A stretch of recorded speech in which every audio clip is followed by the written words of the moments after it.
এ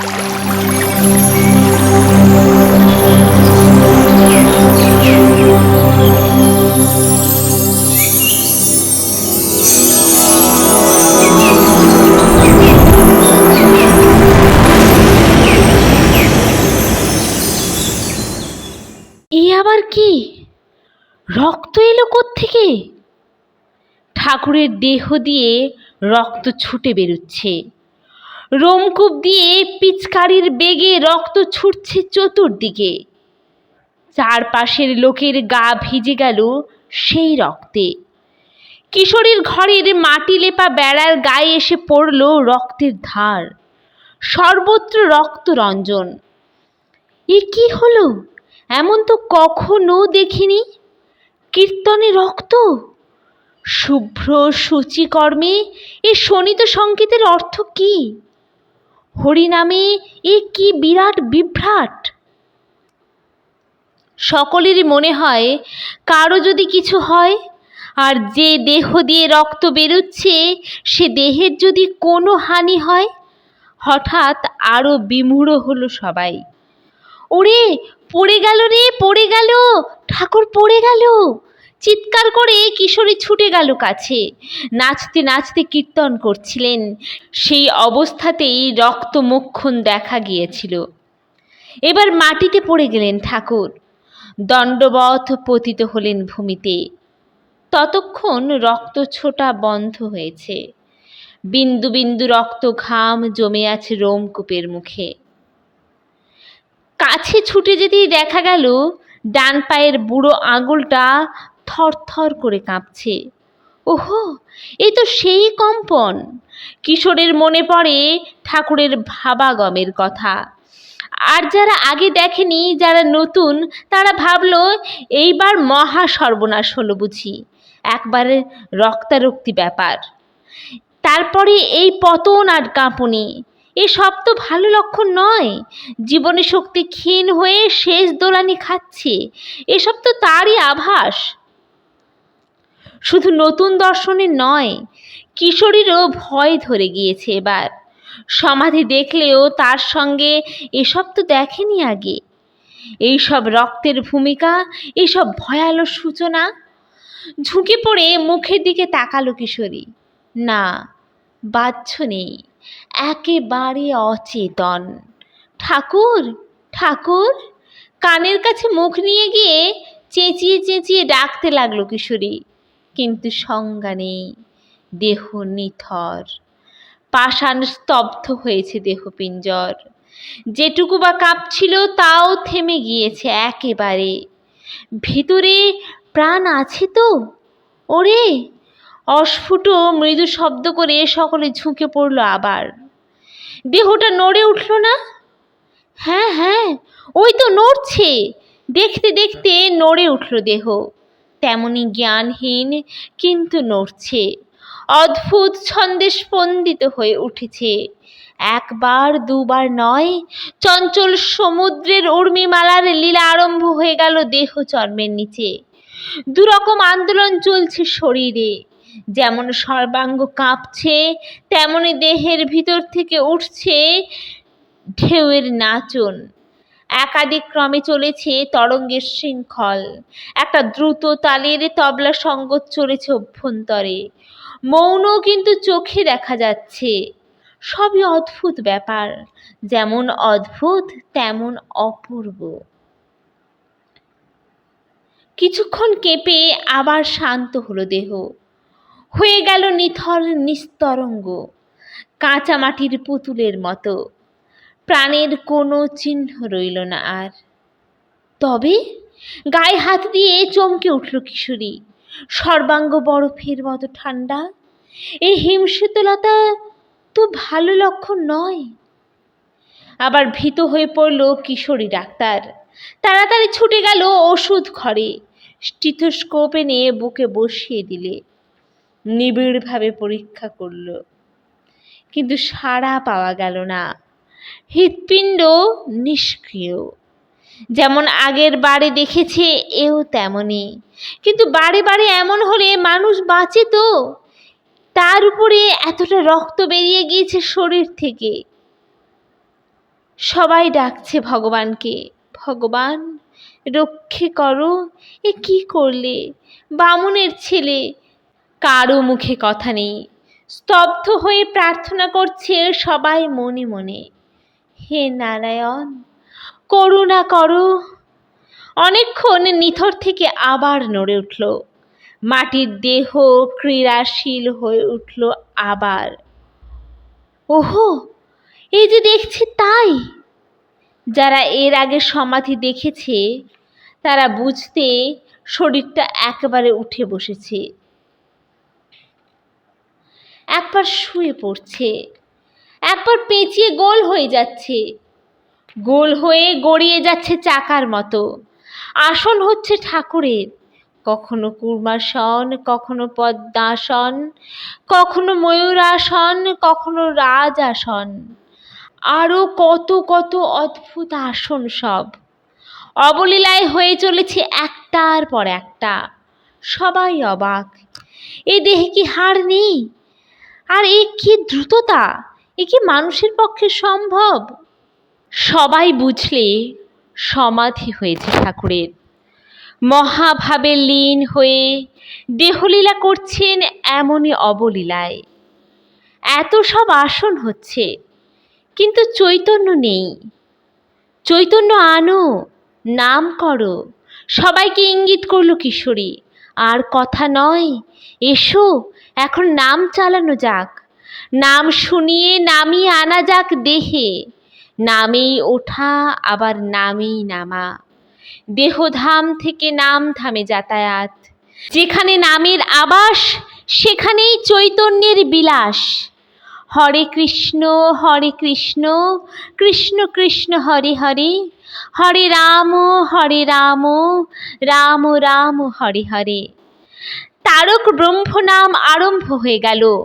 সুর করে টেনে টেনে গাইতে লাগলো কিশোরী, আর দোয়ার কি দিতে লাগলো সবাই মিলে। ধীর মধুর সঙ্গীতে বাতাসের বুকে মূর্ছনা এলো। আপন ভাবে বিগলিত হয়ে গাইছে সবাই।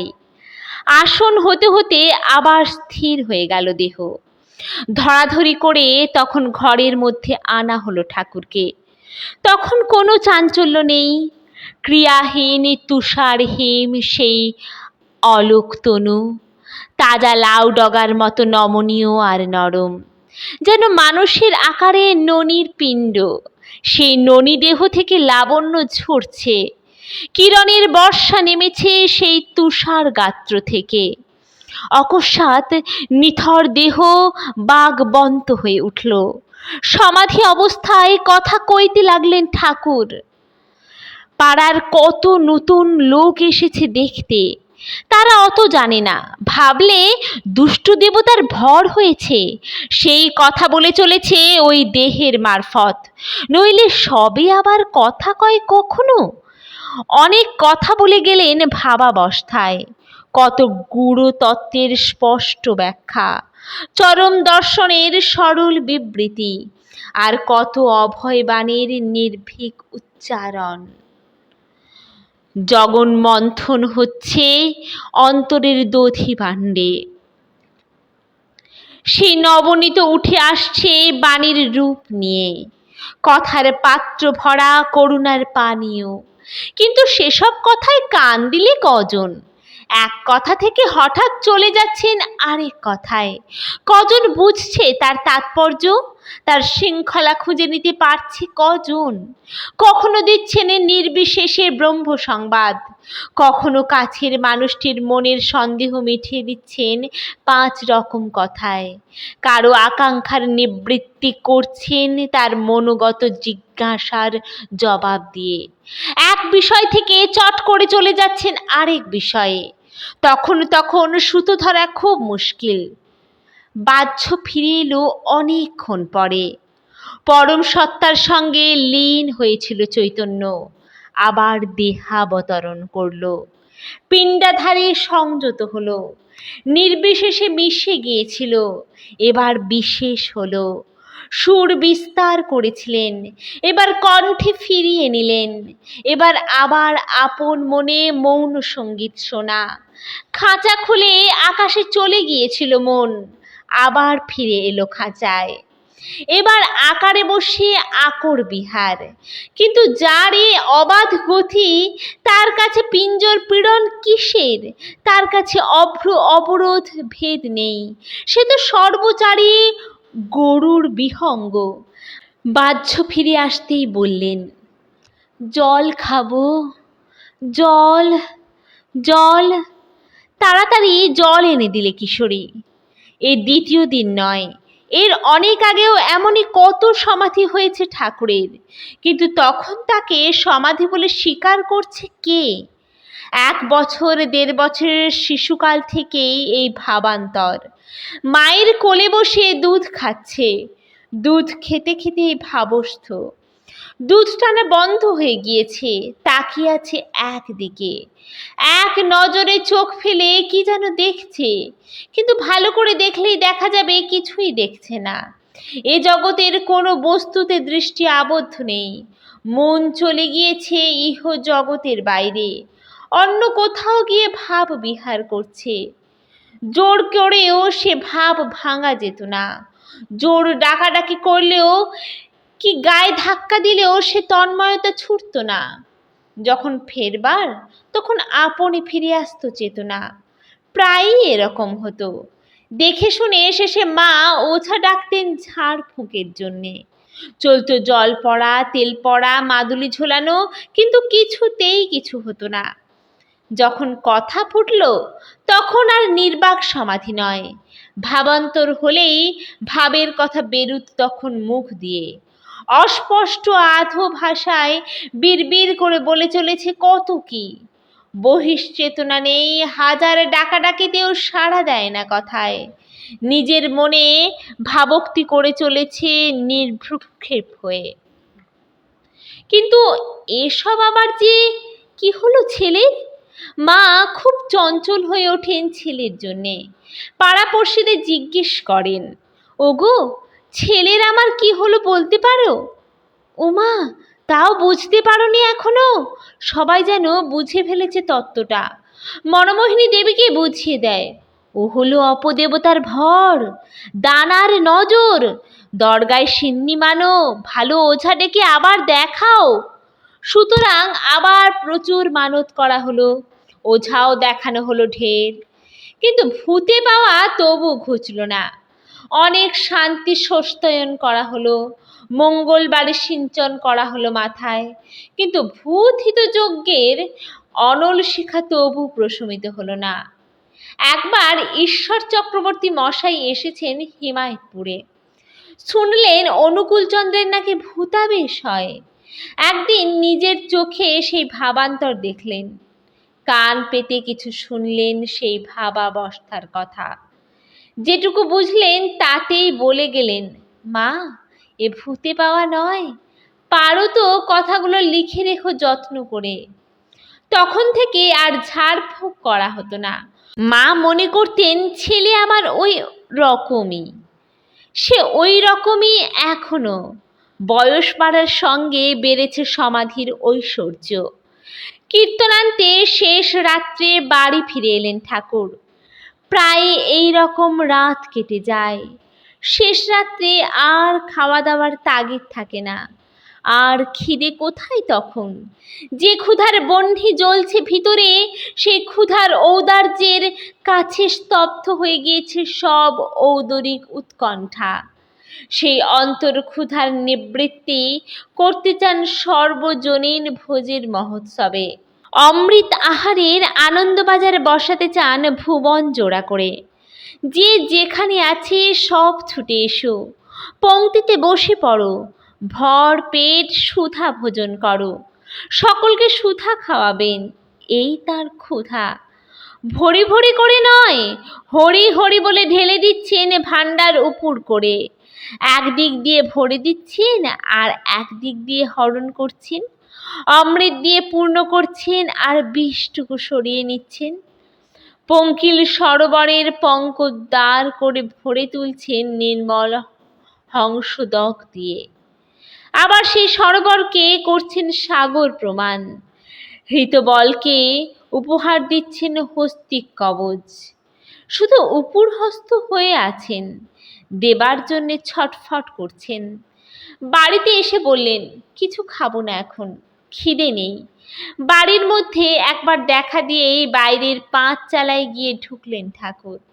কিন্তু সারা রাত জেগে এসে এখন আবার জেগে বসে সবাই বললে, এখন একটু শোও, ঘুমোবার চেষ্টা করো। রাতের পর রাত এমনই করে কাটে, অথচ দিনের বেলাতেও ঘুমোবার চেষ্টা মাত্র নেই। এসব কি ভালো? কিন্তু ঘুম কোথায়? ঘুমোবে কে? চোখ থেকে ঘুম মুছে গিয়েছে একেবারে। বিতনিদ্র হয়ে আছেন গোটা রাত, যেমন রাতে তেমনই দিনে। মোটা সঙ্গ পেলেই সংকীর্তন, দু একজন জুটলে সদালাপ, আর সে দু একজন জুটবেই, জোটাবেনি। একা কোথায় তিনি? সর্বদাই আছেন লোক সঙ্গে। ব্যক্তিগত জীবন বলে কিছু আলাদা নিজস্ব ওঠা বসা নেই। জীবনের সবটাই লোকসৃষ্ট, প্রতিটি প্রশ্বাস জগদিতার্থে। বিশ্রামহীন হিতশ্রম চলেছে আশ্রমে। এর মধ্যে ঘুম আসবে কখন? দূর থেকে একবার দেখে ফিরে যেতে হয় নিদ্রাকে। না, ও চোখে আস্তানা করা চলবে না। অনন্তনাথ চমকিত হন, চিন্তিত হন মনে মনে। অমন যে কীর্তন রসিক কিশোরী মোহন, সেও ভাবে, না, এ একেবারে কীর্তন নাতি সহ্য। হরিনাম কি এমন করে শয্যা হরণ করে? এমন করে অসন বসন ভুলিয়ে দেয়? সকালে মা দেখে বলেন, এ তোর কি হয়েছে? চোখ যে জবা ফুলের মতো লাল, ঘুমুসনি একটুও? ঠাকুর একটু হাসেন। মা বুঝে নেন ছেলের অবস্থা, আর বেশি কথা বলেন না ও নিয়ে।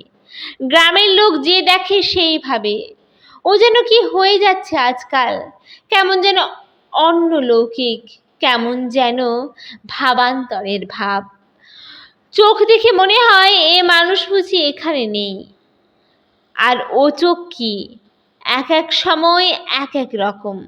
কখনো ও চোখে মরুভূমির বালুছড়, কখনো ধূসর সূর্য তেজে ভরা বৈরাগ্যের বিরাট মাঠ, কখনো হোমাগ্নির ধ্বনিত জিহ্বা, কখনো আবার নবশস্য শ্যামল মৃত্তিকার বিস্তার। ও নয়নের নিরূপণ নেই। কখনো মনে হচ্ছে নিদাগ দুপুরের দুটো সূর্য, কখনো মনে হচ্ছে করুণা মকরন্দ ঘন একজোড়া নীল পদ্ম ভবাবরণ হয়ে আকাশের সঙ্গে সামিল হয়ে আছে। ও চোখের সঙ্গে সাথ কার? শরীর স্থূল নয়, আবার একেবারে কৃশও বলা চলে না। দৃঢ়বদ্ধ দেহতন্ত্রে তপস্যুলভ শৌর্য গরিমা। সে এক অপূর্ব তেজমূর্তি, তার উপরে চলত রঙের খেলা। কখনো মনে হতো সোনার জলে নিয়ে উঠেছেন ঠাকুর, আবার কখনো চকচকে কাঁচের মতো দেখাতো সারা গা, কখনো তাতে কচি ঘাসের রং, কখনো লাল হয়ে উঠছে গোলাপের মতো। মুখে বুকে কে যেন ফিকে লাল রঙের তুলি বুলিয়ে দিয়েছে। সবাই চিন্তিত হয়ে পড়ে, 24 ঘন্টা এ কোন নেশায় মেতেছে ঠাকুর? এ চরম বৈরাগ্য ভালো তো? দেহ এসব বরদাস্ত করবে তো? মহাপ্রভুর এমনটি হয়েছিল। কীর্তন করতে করতে কীর্তনের আবেশ লেগেই থাকতো। মুখে শুধু কৃষ্ণ নাম আর কৃষ্ণ আলাপন। নাম বিতরণের তৈলধার প্রযত্ন চলেছে দিবারাত্রি। কৃষ্ণ কথা বলতে বলতে কৃষ্ণত্বে স্থিত হয়ে যাচ্ছেন প্রভু। মহাসমাধিতে ভাবস্থ হয়ে পড়ছেন। পার্শ্বদগণ নাম কানে দিচ্ছেন অন্য কর্তব্য বুঝতে না পেরে। কৃষ্ণ নাম দিয়ে দিয়ে ফিরিয়ে আনছেন কৃষ্ণ বিহার থেকে। কিন্তু সে ভাব কি টুটবার না ছিন্ন হবার? চোখে মুখে সর্বক্ষণ সেই তন্ময়তা। দিন রাত কৃষ্ণ ভাবনায় জাগ্রত হয়ে আছেন। কীর্তন করছেন দিন রাত, একেবারে নির্ভঙ্গ কীর্তন। সে কীর্তন মানেই কর্তন, সংসারের পাশ কাটিয়ে সার অভিমুখে অনর্গল গতি। দিন রাত নাম কীর্তন। দিন রাত কৃষ্ণাকর্ষণে কর্ষিত হতে থাকা, তখন আহার নিদ্রার ঠিক নেই প্রভুর, জাম কাল দণ্ডের হিসাব নেই। ঠাকুর রামকৃষ্ণেরও হয়েছিল তাই। দিন রাতে ঘুম নেই, চোখ মুখ আবিরের রং, গিরিশ বৈরাগী ভাব। আপন মনে নেশাখোরের মতো পায়চারি করছেন আর গাইছেন, সুরা পান করি নেড়ে সুধা খাই রে কৌতূহলে, আমার মন মাতালে মেতেছে আজ, মদ মাতালে মাতাল বলে। যারা মদের মাতাল তাদের চোখেই মাতাল আমি, কিন্তু অন্তরে যে সুধার স্রোত বইছে, যে সুধার এক বিন্দু এক সিন্ধু সুরার চেয়েও বেশি নেশাপ্রদ, সেই সুধা সিন্ধুর দিকে তাকাচ্ছে কজন? সেই সুধা পানের জন্যে রসনা তৃষিত কজনের? মদের নেশায় মানুষ ঘুমোয়, আর এ নেশায় বিতনিদ্র হয়। এ নেশায় নিশাবোধ ছুটে যায়, দিবানিশার দিশা থাকে না। এক ঘরে শুয়ে রামকৃষ্ণ আর ভাগ্নে হৃদয়। হৃদয় ঘুম ভেঙে দেখে মামা তেমনই ঠায় বসে। এ কি হলো মামার? মামার শোয়েই না যে মোটে। জিজ্ঞেস করলে, ঘুমোবে না মামা? মামা জবাব দেন, না। মামার দিকে তাকিয়ে দেখে মামা ঘুমোবে কি? মামার চোখ দিয়ে ঝরছে জলের ধারা। ঘুম সব ধুয়ে মুছে গিয়েছে ওই নীরব নিরুধাবনে। মায়ের জন্য কাঁদছেন বসে রামকৃষ্ণ। ঠাকুর ছুটে বেড়াচ্ছেন, কাশীপুর, নাজিরপুর, প্রতাপপুর, এ পাড়া সে পাড়া একাকার করে বেড়াচ্ছেন। কীর্তন, ঈশ্বর কথন আর লোক সংশোধন। আত্মনির্মিতির মন্ত্র বিতরণ করছেন আত্মবিস্মৃত হয়ে। বিরাম নেই গো, বিরামের নাম হয়েছে আরাম। এ কাজে ছেদ দিতে পারেন না, ছেদ দিলেই ছিন্ন হয়ে গেল মনের প্রশস্তিটুকু। চলেছে শুধু আকর্ষণ আর কর্ষণ, কাছে টেনে এনে কর্ষণ করছেন। পতিত জমিতে হল চালিয়ে সোনা ফলিয়ে দিচ্ছেন। পতিতাবাদের হলভৃত হয়েছেন ঠাকুর। পৃথিবীর পাতিত্ব মোচন করছেন পাঁতি পাঁতি করে।